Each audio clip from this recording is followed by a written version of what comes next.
¿Qué cambia con esta ley? Una familia que hoy no tiene trabajo va a tener más posibilidades de tenerlo.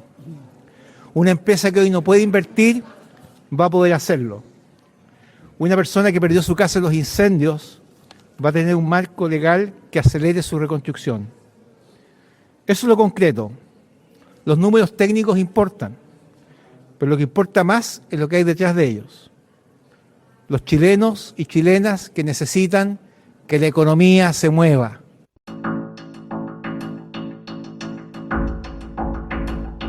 Esto es Más 569, el podcast en Spotify y en YouTube. Soy Jorge Garretón. Partimos con un nuevo episodio.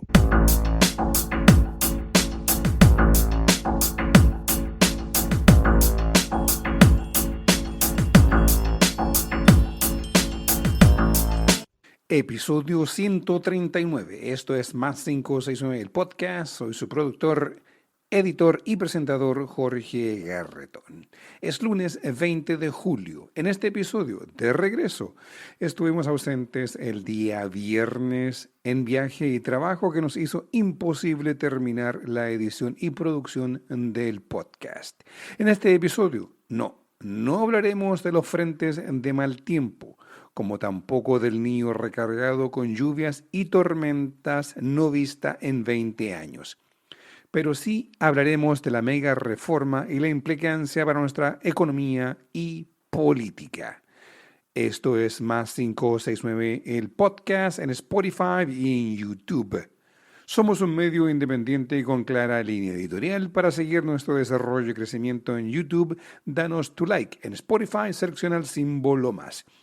Invita a tus amigos, amigas u otros para que accedan al podcast. Es importante también que nos des tu like, que comentes, te suscribas y compartas. Vamos al episodio 139 del podcast.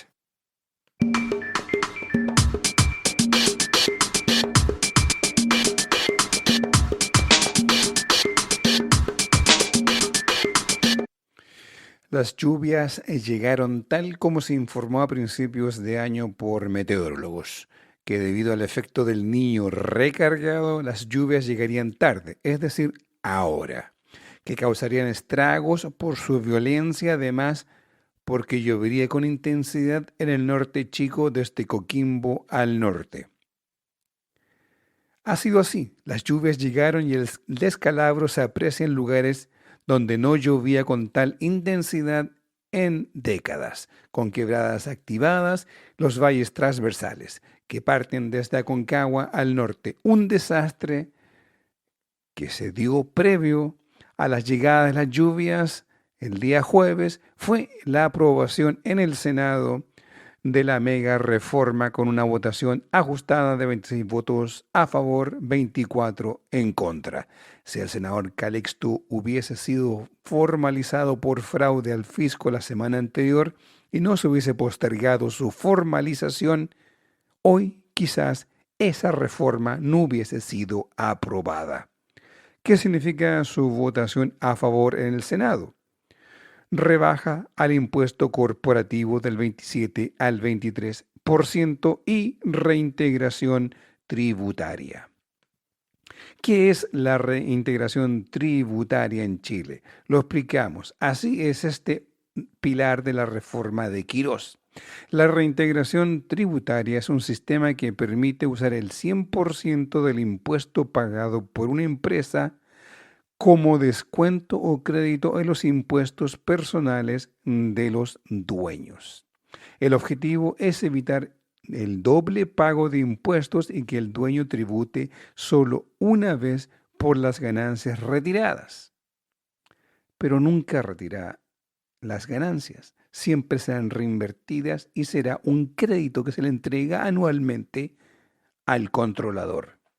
Con el sistema integrado o reintegrado, el dueño puede descontar de sus impuestos personal todo el impuesto que ya pagó la empresa, y desde el 2017 se logró eliminar esta distorsión tributaria. Pero, con el llamado, o mejor dicho, con el llamado sistema semi-integrado, el dueño solo puede descontar un porcentaje del impuesto de la empresa, pagando un impuesto extra por el resto. Esto encarece el retiro de las utilidades y esto se logró al cierre del gobierno 2 de Michelle Bachelet. Bueno, está de regreso porque para Jorge Quirós, el ministro de Hacienda, el Estado coarta la libertad empresarial y la libertad individual del empresario para generar recursos que, según Quirós, son usados para generar riqueza y, por tanto, empleos. El chorreo. Quirós ganó esta pulsada, pero se verá cómo serán las finanzas públicas en el futuro. Sí, cómo serán aquellas. El Consejo Fiscal Autónomo cuestionó al gobierno y en particular al ministro Quirós por generar déficit y deuda fiscal pública más allá de este gobierno. Otro punto importante de la aprobación de la mega reforma es la invariabilidad tributaria que fija por 25 años impuestos al 23% para todo aquel quien invierta en el país a lo menos 50 millones de dólares. Piso bastante bajo para la inversión directa a Chile, la cual da a entender que se busca que los empresarios que sacaron fondos del país, que abrieron sus llamadas oficinas de inversión familiar con la chiva de la inversión directa, repatriar sus fondos fiscales, o mejor dicho, sus fondos desde paraísos fiscales. Además de repatriar capital producto del lavado de dinero, que en áreas de mercado de capitales donde hay ingresos no reconocidos, donde existe la elusión, la evasión de impuestos y también el crimen organizado. No hay certezas, pero sí sospechas fundadas. Como es sabido, la oposición anunció que recurrirá al Tribunal Constitucional. En el mismo Senado, antes de la votación de la mega reforma, el senador DC Iván Flores explicaba su voto en contra de la mega reforma, la invariabilidad y el apoyo a medidas misceláneas, también incluidas en el proyecto de ley. Muchas gracias, Presidenta. Saludo a los ministros presentes en la sala. Yo quisiera partir señalando que en el concepto crecimiento no es sinónimo de desarrollo.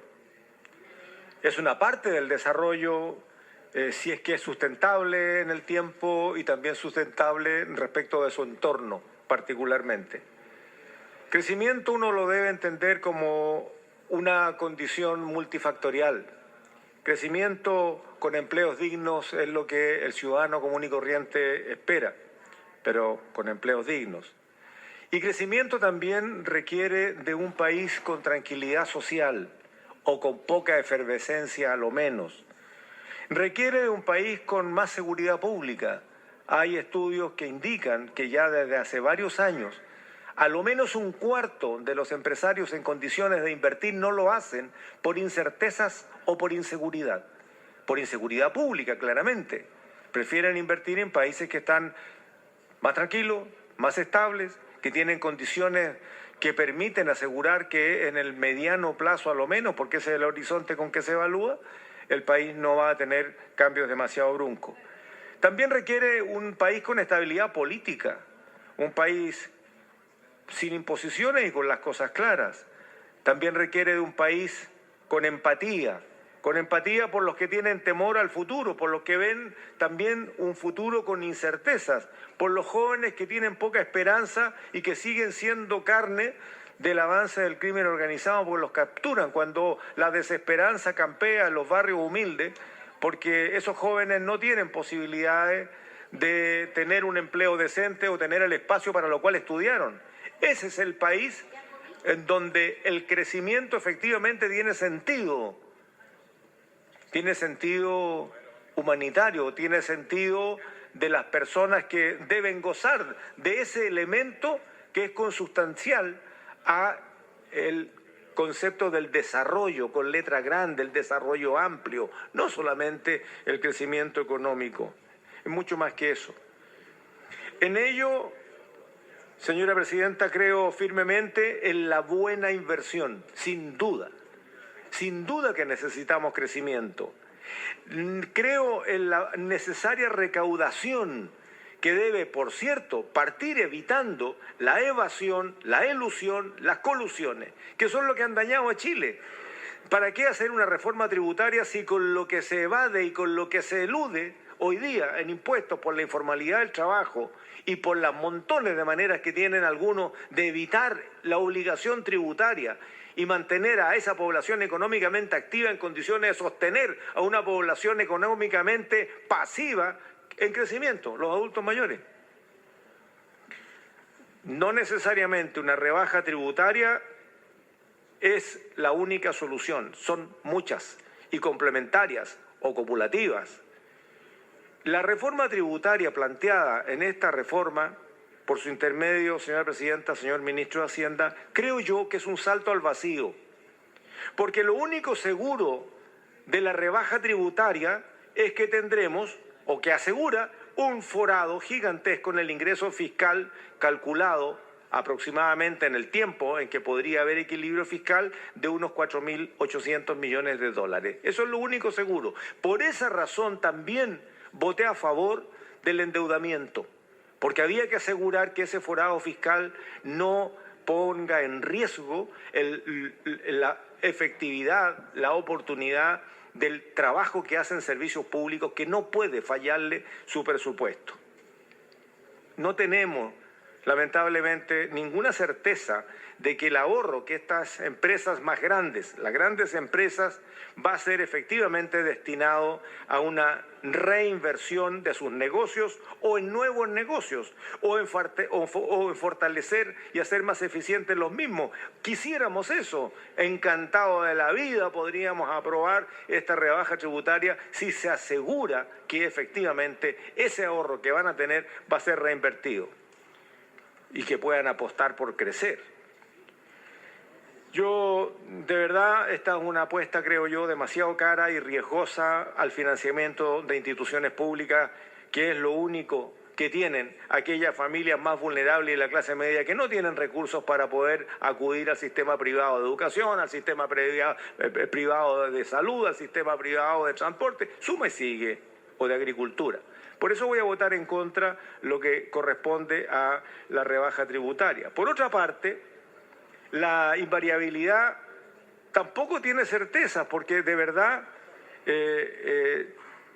no hay seguridad de que esto, por el solo hecho de asegurar una tasa impositiva, van a llegar buenas, permanentes y sostenibles inversiones, porque hasta el día de hoy, según tengo entendido, yo había dicho que solamente 2 países en el mundo la tienen, creo que es Kazajistán y Perú. Ahora me dicen que también el presidente Milei en Argentina la está proponiendo y también el presidente de Ecuador. Ya estarían algunos países, pero esto es algo que recién inicia. No hay evidencia empírica de la prueba de varios años que efectivamente la invariabilidad mueve la aguja en términos de generar mayor interés de inversión. Por tanto, voy a votar en contra de la invariabilidad, voy a votar en contra la rebaja tributaria. Ahora, y quiero aquí también señalarlo con absoluta transparencia y mirándonos a la cara, yo creo que en el concepto profundo del derecho constitucional, la invariabilidad tributaria efectivamente es inconstitucional, porque, dicho de la manera más simple, da ventaja a algunos pocos por sobre una mayoría con menos recursos, que son las MIPYME. Y eso, a mi manera de ver, genera una condición de inconstitucionalidad, porque se supone que los tributos deberían tener el mismo espíritu al final de cuentas. Pero en todo caso, eso lo resolverá el Tribunal Constitucional. O, en el caso de la repatriación de capital, sin trazabilidad, sin conocer el origen, si son capitales chilenos que regresarían a Chile en buena hora, pero no sabemos si entre medio hay lavado. No sabemos si entre medio con esta ventaja podrán ingresar recursos que de pronto sí van a aumentar el capital al interior del país, pero no tenemos certezas de dónde y cómo se produjo. El ministro de Hacienda salió del Senado alegre y empoderado por la aprobación de su mega reforma. ¿Qué cambia con esta ley? Una familia que hoy no tiene trabajo va a tener más posibilidades de tenerlo. Una empresa que hoy no puede invertir va a poder hacerlo. Una persona que perdió su casa en los incendios va a tener un marco legal que acelere su reconstrucción. Eso es lo concreto. Los números técnicos importan, pero lo que importa más es lo que hay detrás de ellos. Los chilenos y chilenas que necesitan que la economía se mueva, que volvamos a crecer, que volvamos a recuperar la esperanza, el progreso y el dinamismo. Este es un paso importante, pero no es el último. Nos queda un trabajo con los diputados en la Cámara. Quisiera agradecer en ese punto el amplio apoyo, no solo de los partidos oficialistas, Partido Republicano, la UDI, Demócrata, Social Cristiano, Evópoli, RN, por supuesto, RN, pero también los partidos que de distintas formas nos han apoyado, Partido Libertario, los Independientes y desde luego también el Partido de la Gente. Por su parte, el presidente José Antonio Kast, en entrevista con Radio ADN, se mostró muy satisfecho con la aprobación de la mega reforma. Tuvimos la buena noticia de que en la madrugada de ayer, 16 de julio, se aprobó en el Senado este proyecto de ley de reconstrucción que nos permite avanzar para ver el tema de los recursos en las regiones afectadas por los incendios, Valparaíso, Ñuble, Biobío, y también generar una competitividad tributaria y una facilitación regulatoria que nos va a permitir lograr mayor inversión y más y mejor trabajo hacia adelante. Hay cuestionamientos de sectores de la oposición que son legítimos, ellos van a usar las herramientas constitucionales que estén a su disposición, nosotros eso lo entendemos, pero nuestra meta es clara, es volver a recuperar la inversión y recuperar las fuentes laborales en Chile, y esperamos contar con el apoyo transversal en la Cámara de Diputados y poder aprobar este proyecto de ley el día martes. ¿En qué plazos, presidente? Porque esto podría terminar en una mixta. Bueno, el martes vamos a saber, en el fondo, si se aprueba en la Cámara de Diputados. Esperamos que se apruebe por un margen amplio y ese es el llamado que le hacemos a todas las fuerzas políticas de no dilatar más este proyecto de reconstrucción y dar certezas a grandes inversionistas de que Chile vuelve a ser un país confiable para invertir y que eso genere más empleo, que es nuestra principal preocupación. Llevamos cerca de 40 meses con tasas de desempleo altísimas, casi 1 millón de personas sin trabajo, más de 2 millones de personas en la informalidad, y las fórmulas que se habían aplicado hasta el momento no fueron las adecuadas, y todo señala que lo que estamos planteando es lo efectivo. Ya grandes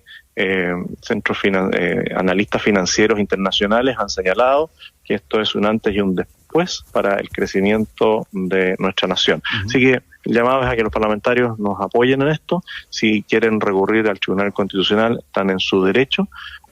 Yo solicitaría que revisen muy bien cuál es la prioridad. Para nosotros la prioridad es la inversión y de la inversión pasar al empleo. Pero cada uno es libre de tomar las acciones políticas y jurídicas que correspondan dentro del marco legal. Y claro, para él es generar trabajo, empleo, pero sabemos que el chorreo no funciona así. Mejor dicho, el chorreo no funciona. Desde el socialismo, la presidenta del PS, Paulina Bodanovich, senadora por el Maule, fue categórica, advirtiendo que este proyecto de ley va contra los intereses de la población, que la reparación de capitales incluso se puede prestar para el lavado de dineros. Antes de entrar al fondo, quiero lamentar el tono que fue tomando la discusión de este proyecto. La democracia exige que en el Parlamento seamos capaces de respetarnos en nuestra diversidad, ser capaces de poner a las personas en el centro de nuestras decisiones y anteponer los intereses del país por sobre los de cada sector político. El gobierno ingresó con un proyecto sobre el cual no era posible incidir en el núcleo del mismo, es decir, en la rebaja del impuesto corporativo, invariabilidad tributaria, la reintegración, es decir, en ningún aspecto tributario propiamente tal. Como miembro de la Comisión de Hacienda, esto resultó frustrante, más aún después de escuchar las 49 audiencias donde centros de estudio, académicos, economistas señalaron que el proyecto adolece de graves problemas de financiamiento, que la convergencia fiscal se alcanzaría recién en el 2033 y que el crecimiento como fuente de financiamiento resulta insuficiente, tal como lo señaló, entre otros, el Consejo Fiscal Autónomo. Hace pocas semanas, el Papa León XIV tituló su encíclica Magnificat Humanitas, Magnífica Humanidad, y en ella nos recordó algo que trasciende toda fe, toda bancada, todo partido político, que el verdadero progreso nace de una voluntad que busca lo que une más que lo que separa. No hace falta profesar una religión para reconocer ahí una verdad política. Al centro de este debate no están los modelos, ni las planillas, ni los egos. Está el pueblo de Chile. La señora que espera su casa en Ñuble, el joven que busca trabajo en Talca, la pyme que resiste en Valparaíso. A esa magnífica humanidad y no a la aritmética de una votación le debemos hoy nuestra decisión. Y por eso quiero partir por lo esencial. Chile necesita reconstrucción, necesita crecimiento, inversión, empleo, certeza y responsabilidad fiscal. Eso no está en discusión. Las familias de Valparaíso, de Ñuble y de Biobío han esperado ya más que suficiente y la reconstrucción no puede ser rehén de ningún cálculo político. Por eso hemos estado disponibles para apoyar toda norma seria, transparente y eficaz que acelere la reconstrucción, asegure la trazabilidad de los recursos, fortalezca a los municipios y llegue a las familias damnificadas. Presidente, tener los votos, aunque sea por uno, puede bastar para ganar una votación, pero no basta para construir legitimidad, ni estabilidad, ni confianza, ni reglas duraderas para la economía chilena. Y aquí quiero hacer una advertencia política de fondo. El gobierno está cometiendo el mismo error que cometió el Partido Republicano en el proceso constitucional, en el segundo, creer que una mayoría permitiría escribir las reglas de todos sin acordar con todos. Y el mismo que cometimos nosotros, desde la izquierda y el progresismo en el primero. Y lo digo con la autoridad que da la autocrítica. Chile ya pagó cara esa soberbia. No obliguemos al país a aprenderla de nuevo ahora en materia tributaria, fiscal y económica. Las reglas de un país no se imponen, se acuerdan. Y las reformas que buscan dar certezas no nacen unilateralmente. Y las políticas de crecimiento no se construyen desoyendo a la mitad del país. Creo en el crecimiento que llega a la vida de las personas, al empleo decente, al salario, a la vivienda, a las regiones, a las pymes, a los jóvenes, a los campesinos, a las mujeres rurales. Y no creo en esa antigua promesa del chorreo, que rebajar impuestos a los sectores de mayores ingresos y congelar reglas por décadas resolverá mágicamente los problemas de la clase media y de los sectores populares. Este proyecto en sus efectos excede los meramente tributarios. Por ejemplo, permite regularizar fondos que salieron del país sin pagar impuestos y que hoy pueden estar perfectamente en paraísos fiscales, tal como lo reconoció el propio ministro de Hacienda en la comisión. Se nos dice que antes se ha hecho así. Esa respuesta, además de intelectualmente perezosa, ignora cuánto cambió el escenario del crimen organizado y del lavado de activos desde el último intento de esta envergadura, el año 2015. Y sin embargo, aquí no se toman resguardos. Lo mismo con el rebaja del impuesto a las donaciones. ¿Saben por qué este es un impuesto alto? Porque la donación es una de las formas en que se ha hecho evasión históricamente y es también una vía directa de lavado de activos. Y hoy día lo estamos rebajando a la mitad sin ningún resguardo tampoco. Beneficiar a unos pocos de mucho patrimonio, porque quienes van a repatriar capitales o usar la norma de las donaciones no son personas de clase media ni del 17% más pobre que nos muestra la última CACEN. Y de esa manera estamos abriendo la puerta eventualmente al lavado del dinero del crimen organizado. Eso no es responsable. En el propio debate técnico se mostró que este proyecto descansa en una apuesta, costos fiscales presentes contra beneficios futuros inciertos. El Consejo Fiscal Autónomo advirtió un contexto estrecho, déficits estructurales persistentes, sin holguras de mediano plazo, deuda creciente y fondos soberanos reducidos. En esas condiciones, aprobar rebajas permanentes financiadas con supuestos de crecimiento no es prudencia fiscal, es una apuesta. Y cuando el Estado apuesta mal, no paga el gobierno, pagan las familias, los municipios, las regiones, los estudiantes y el gasto social.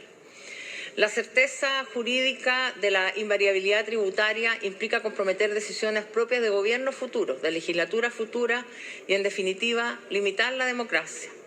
Peor aún, cuando haya que cerrar la brecha fiscal, cualquier alza de impuestos quedará focalizada en la gente común y corriente, porque esta invariabilidad no permite tocar ni siquiera las circulares de impuestos internos o el IVA de las grandes inversiones. La inversión no puede exigirle al país renunciar a su soberanía fiscal. Como senadora de la República, mi deber es traer la voz del Maule a este hemiciclo y la voz de la ciudadanía en general. Estar disponible al diálogo siempre, pero con resguardo de los intereses de los trabajadores y trabajadoras. Crecimiento siempre, pero con sentido estratégico y para todos. Y seguridad siempre, pero integral, justa, coherente con un Estado garante y fuerte. Hemos estado disponibles para mejorar permisos, acelerar inversión, corregir abusos y fortalecer la propiedad.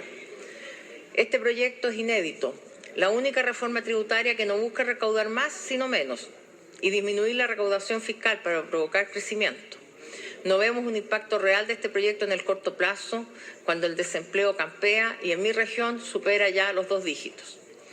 En esta discusión se han revelado con claridad 2 miradas contrapuestas. El ministro de Hacienda señaló que el Estado está para crear un clima para las empresas. Y eso, como socialista, me parece inaceptable. Porque creo en un Estado al servicio de la persona, un Estado fuerte, no lleno de burócratas ni de ineficiencia, como ha señalado la senadora libertaria, señora Kaiser, por su intermedio presidente. Creo en un Estado eficiente que entregue seguridad ciudadana, seguridad económica y social. Tampoco creo, como ella ha señalado, en el modelo de Corea del Norte, sino en aquellos que exigen justicia tributaria, donde el estado de bienestar es posible, donde los jubilados realmente sienten júbilo y no tristeza ni incertidumbre. Como senadora y actual presidenta del Partido Socialista de Chile, el Partido de los Trabajadores y Trabajadoras, rechazo un núcleo tributario y fiscal de este proyecto. Defenderé con mi voto lo que tiene de reconstrucción verdadera, de transparencia y probidad. Un gobierno con mayoría tiene más responsabilidad, no menos. Tiene la obligación también de cuidar las reglas comunes y de hablarle a quienes no votaron por él, porque gobernar no es imponer, gobernar es hacerse cargo del país completo. Presidente, Chile no necesita la victoria de un sector sobre otro, necesita diagnósticos y soluciones compartidas, en seguridad, en propuestas para empleo decente, para luchar contra la cesantía en infancia y en tantos otros temas. En política, ganar por un voto puede ser legal, pero cuando se trata de las reglas estructurales de un país, ganar por un voto puede ser también la forma más rápida de perder legitimidad. Chile merece crecer, pero con igualdad y justicia. Votaré en contra de la rebaja del impuesto corporativo, de la invariabilidad tributaria, de la reintegración, entre otras, y a favor de la reconstrucción y las normas laborales.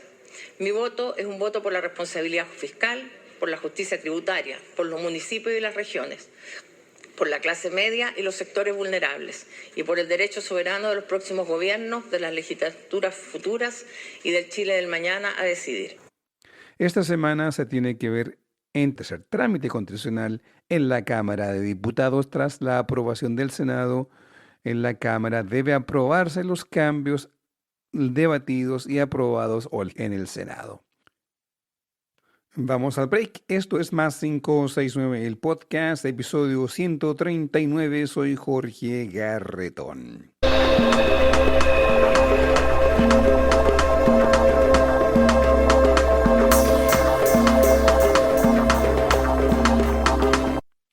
Te regreso en el podcast. Te invito a dar like, a comentar, compartir y suscribirte.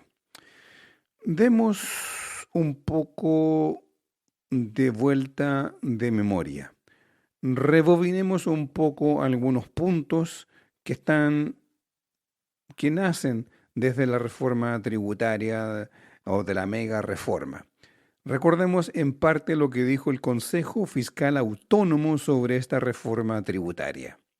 Dijo que, y cito, los resultados fiscales recientes dan cuenta de un deterioro persistente del balance estructural, agregando que es necesario avanzar con la materialización de medidas correctivas adicionales en línea con lo anunciado por el Ejecutivo para dar cumplimiento con la meta del balance estructural para el 2026, es decir, este año. En específico, el Consejo remarcó que la DIPRES, la Dirección de Presupuesto, proyecta para el 2026, incorporando medidas correctivas, un déficit estructural del 3,7% del PIB, pero que cambia a un 2,8% del PIB de déficit estructural, al utilizar la nueva propuesta de metodología para el cálculo del balance estructural. Y destacó el Consejo Fiscal Autónomo que el déficit estructural del 2,8% del PIB proyectado por la DIPRES para este año se ubicaría por sobre la meta anunciada por el Ministerio de Hacienda de un 2,6% del PIB para el 2026, negativo 2,6% de deuda estructural o déficit estructural para el 2026. Sobre las proyecciones del ingreso fiscal, el Consejo Fiscal Autónomo indicó que si bien se corrigen hacia escenarios más conservadores, aún persisten riesgos. En ese sentido, valora la corrección prudencial que hace sobre la recaudación que hace el gobierno o la Hacienda en este caso. No obstante, señaló el Consejo Fiscal Autónomo que persisten riesgos asociados al menos en dos aspectos: la reversión del impuesto sustitutivo de impuestos finales, es decir, reversión, retrotraer, quitar, cortar, que adelanta recaudación desde ejercicios futuros, y tercero, la menor recaudación de ingresos producto de un menor dinamismo de la actividad económica. Recordemos que estamos en una recesión técnica, considerando los recortes en las proyecciones del crecimiento para el 2026 de diversos organismos internacionales y del Banco Central de Chile. El Fondo Monetario Internacional, el Banco Mundial, hablan de que Chile va a crecer menos. El Consejo también advirtió sobre la presión al gasto reconocidas por el propio informe. Resultan superiores a las iniciativas del recorte anunciado por el Ministerio de Hacienda. De esta forma, el Consejo aseguró que el Ejecutivo ha implementado medidas de reducción de gasto relevante. Austeridad, medida de austeridad, que eventualmente significa acabar con aquellos programas. El Consejo Fiscal Autónomo aseguró que el Ejecutivo ha implementado medidas de reducción del gasto relevante y ha anunciado otras adicionales, pero que estas resultarían inferiores a las presiones reconocidas por la misma Dirección de Presupuesto del Ministerio de Hacienda. Entonces, todo esto asociado a mayores obligaciones legales de carácter ineludibles asociadas al gasto en personal, entre otras, de mayor gasto concentrada principalmente en salud, y mayor gasto por intereses de la deuda, del servicio de la deuda, porque la deuda está en dólares. Hay muy poca deuda en pesos. Bueno, el Consejo Fiscal Autónomo dice que la deuda bruta, advirtió el Consejo, que las proyecciones de la Dirección de Presupuesto, como las suyas, indican de no adoptarse medidas adicionales. Esta superaría el nivel prudente del 45% del PIB dentro del periodo 27-30. En detalle, la Dirección de Presupuesto proyecta una deuda bruta que mantendría una trayectoria ascendente que sobrepasa el nivel prudente el 2028, 45,4% de deuda del PIB, y alcanza un 46,5% de deuda del PIB al 2030, y en proyecciones del Consejo Fiscal Autónomo dadas a conocer en este informe del mes de fin de junio.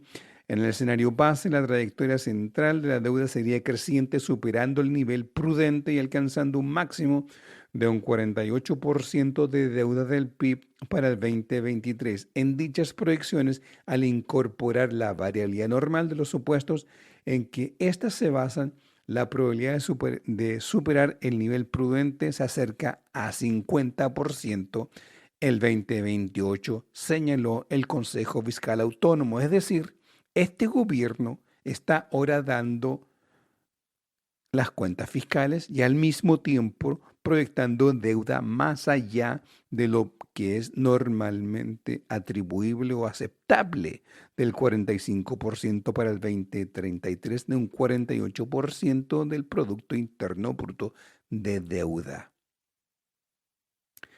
En una columna de opinión en el diario electrónico El Mostrador, la economista Jessica Cuadros, que asesora a otras entidades como por ejemplo el Banco Interamericano del Desarrollo, Jessica Cuadros dice, y cito: La aprobación de la mega reforma fue presentada como el inicio de un ciclo económico nuevo. El gobierno celebró la reforma destinada a recuperar la inversión, los gremios destacaron la mejora en competitividad y la oposición concentró sus críticas, mejor dicho, en sus efectos fiscales y distributivos.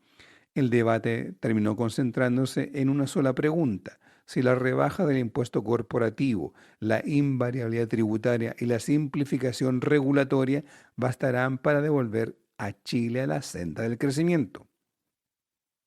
Mientras el Congreso discutía impuestos, permisología e incentivos a la inversión, las minutas del Banco Central y el último informe de política monetaria, el IPOM, insistían en otro problema: la persistente debilidad del crecimiento potencial y el estancamiento de la productividad. Es decir, no estamos produciendo, estamos estancados. La diferencia, dice la economista Cuadros, parece ser técnica, pero refleja dos diagnósticos distintos. La política parte del supuesto de que el crecimiento depende de principalmente atraer inversión, es decir, la inversión viene por la invariabilidad tributaria, pero el Banco Central advierte que el desafío consiste en recuperar la capacidad de crecimiento de la economía. ¿Y cómo se logra?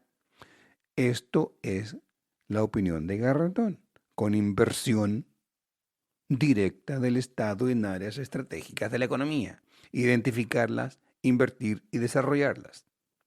La opinión de Jessica Cuadros, la opinión del Consejo Fiscal Autónomo, el Banco Central van en líneas contrarias al gobierno de José Antonio Kast y su ministro de Hacienda, Jorge Quirós, quien desde Hacienda busca destruir las bases tributarias, la sostenibilidad macroeconómica, con un solo propósito: darle al gran empresariado y el gran capital rienda suelta para que profiten del país a largas y por anchas por 25 años, sin contrapeso alguno desde el Estado. La Constitución está en juego, o la constitucionalidad está en juego, particularmente la invariabilidad tributaria. Desde esta tribuna consideramos que cualquier gobierno futuro, directamente de la centroizquierda, debe advertir que buscará una reforma constitucional en el caso que se apruebe la invariabilidad tributaria. Punto 1.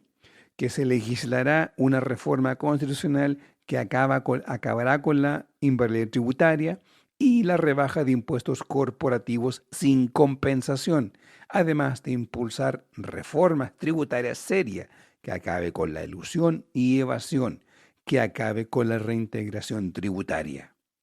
Ese es el debate que viene.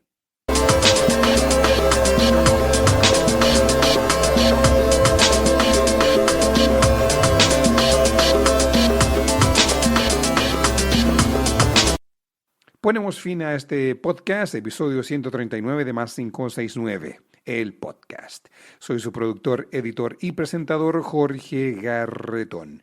Nuestro crecimiento como medio para potenciar su presencia en redes sociales y en los medios, con clara línea editorial dedicado a la política y economía, necesitamos que colabores con nosotros. En YouTube, danos tu like. En Spotify, selecciona el símbolo más. Así invitas a otras personas para que accedan al podcast. Por eso es fundamental que participes, que comentas, te suscribas y compartas. Te cuento que durante la semana producimos comentarios editoriales sobre política y economía del país de menos de 3 minutos. Lo publicamos en TikTok y en YouTube. En TikTok somos Podcast Más 569. Búscanos y suscríbete. En YouTube están disponibles en los shorts. Les deseamos una buena semana. Regresamos este día viernes.